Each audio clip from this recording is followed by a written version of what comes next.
lady, and I recognize the gentleman from Wisconsin.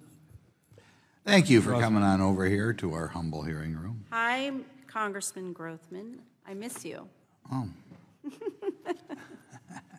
Let's talk about 14C. Are you familiar with 14C? I am. That's the provision regarding giving people with special needs the ability to work for less than minimum wage. Yes. Section 14C certificates expand employment opportunities for individuals with disabilities. And it's always enjoyable, or one of the things I suggest you do if you haven't done it yet, is tour a facility where these 14C certificates are in use, and which people who maybe otherwise would not be able to find a job at all are given all the benefits of, being able to work themselves. The Democrats in the Biden administration didn't like 14C. They felt it was taking advantage of somebody to allow them to work for $5 an hour. I personally am a big fan of 14C because I've toured so many different facilities in which these disabled folks are able to develop a little bit of independence, work on their own, the socialization with other people. The Biden administration tried to introduce a requirement that would make it very, very difficult to use 14C. Have you yet developed a view of 14C, and do you plan on withdrawing the Biden administration rule? Well, Congressman, as you know, I cannot comment. It's an active rulemaking now. And, developing that process is going to be working with Congress, and absent of any congressional action, as you know, many states have taken on their own determination of whether they want to continue with 14C or not. This is an important issue to so many members of Congress. It's really not a partisan issue. And I've heard from so many how it's important to them on one end and not on the other. But I look to the states respectively to determine if that's what they want. But because Department of Labor is in active rulemaking on this, I cannot comment specifically on where we are with that. I'll ask you this. Have you personally toured any of these facilities? I have not, Congressman.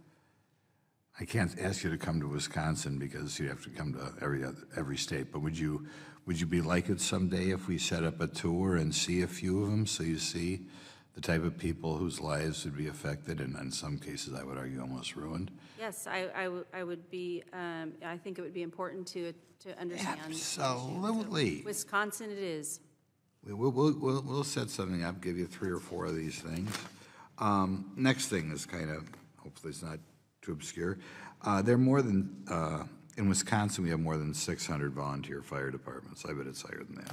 That's what it says here. Mm-hmm. In February, OSHA issued a proposed rule with a new safety and health standard for emergency response, replacing the existing fire brigade standards. One of the goals, I think, by the way, of the Firemen's Union is to get rid of volunteer fire departments, which are such a huge part of America. And actually, when I first got involved in politics, I think in my assembly district, I had like 8 volunteer fire departments, and nobody had a full-time fire employee. Given concerns about feasibility and cost, and I would say more than that, just all the wonderful volunteer firemen, will the department commit to revisiting or revising the proposed OSHA rule to ensure life-saving emergency services are not undermined by federal overreach, and really just basically standing up to the Firemen's Union and saying, we don't mind it if local communities want to have volunteer departments? Well, I can't speculate on what the Firemen's Union thinks about the volunteer firefighters. But what I will say is, again, while this is in rulemaking, I committed when I took on this job that I would look at and do an analysis on all rulemaking and regulation. And as we move through that process, I'll be able to update you and your office and this committee, and I can follow up with that. But we do want our nation's first responders safe, and that will include all of right. those first responders. I don't even know, in your old congressional districts, do you have a lot of volunteer firemen? We do have volunteer fire departments really throughout the entire country, but yes. Yeah, okay, super. We'll say this.